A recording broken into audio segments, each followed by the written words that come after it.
10 years after the release of Iron Man and 18 films later. Sure, we're still trying to forget some of them, but we're finally there. The final Marvel movie before the long-awaited Infinity War.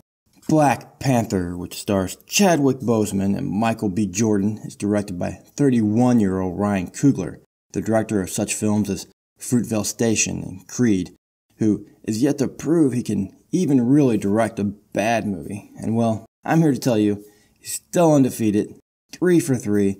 I don't think I would actually say this is the best MCU movie, but it definitely is one of the better directed. The movie here starts shortly after the events of Civil War, and T'Challa must return home to claim his throne after his father's death as King of Wakanda, a technologically advanced city that sits atop the largest amount of vibranium found on Earth that fell to Earth after a large meteor strike many years ago. This movie is more about T'Challa's journey to becoming King of Wakanda and of self-discovery. This is definitely Black Panther's origin film.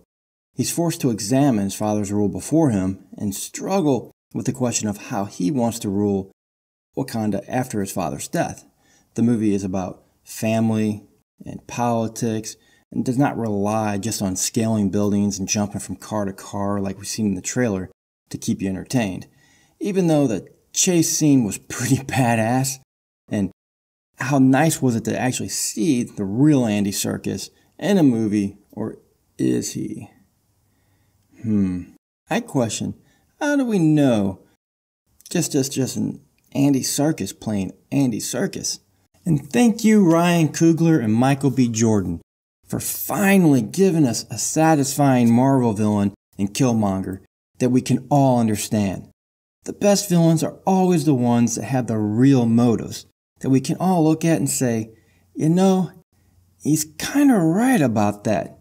Even though all those scars on his body are from people he's killed just to get to T'Challa, he's kind of got a legitimate point. He's been outcast for no reason of his own. If that were me on the outside, looking into Wakanda, knowing what no one else knows, feeling robbed of my identity, my rage would build too, which is another thing good villains do. They put you in their shoes, whether it be Loki, Magneto, or now the same with Killmonger. I love villains that do this for me. I'm not sure in any particular order I could actually put these three in, because if I can say one thing bad about Killmonger, it's that he's not in this movie enough. After a first initial scene with him, we have to wait till what feels like the second act until we see him pop up again. I could also say the same for Claw, even though we do finally get that answer as to why Killmonger aligned himself to Claw to begin with.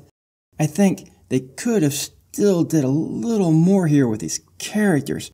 I could have used at least another 15 to 20 minutes on each one. But it's not just Killmonger that works so well for this movie. The entire cast excels here. I especially like T'Challa's sister Shuri, who is to T'Challa what Q is to James Bond. Plus, she is as funny as hell. And one of my favorite scenes from the movie, in what feels a lot like the Batcave, Shuri is showing off all of her new inventions and gadgets to T'Challa. This is where he's introduced finally to that new slick-looking Panther suit with all the purple effects that we seen in the trailer. I was so excited to find out this purple effect is some sort of energy enhancement. Every time he's punched or shot, the energy from the blast is stored into the suit until it builds and can be released into a big burst of energy. And the look of the suit is absolutely awesome, with the purple digital effect we get every time he's shot or he's hit, and some things that we don't pay as much attention to, like the eyes. If not for the eyes, the life of this suit would never be felt. But this is no perfect movie. It does have some minor issues that I find in almost every Marvel movie. The pacing and the editing and the action scenes can sometimes be disorienting, with the Black Panther bouncing from car to building back to car like a rubber bouncy ball. Some of the effect here at times actually kind of made me feel a little bit queasy. This is why I recommend, if you're not good at handling 3D, or if you've never seen a 3D movie, this is not your time to start experimenting, or you may find a new meaning for your popcorn bucket. Oh, make it stop. I'm not sure if it was the theater that I was at, but the 3D seemed to lose sync at times. And there was a few scenes, especially one with a knife or a spear. I'm not 100% sure, it happened so fast, but it gets so close to your face, I think I'm actually still feeling the nauseous effect from it. And we can never talk about a Marvel movie without talking about the humor. The humor here is great, especially with Shuri. She really knocks it out of the park.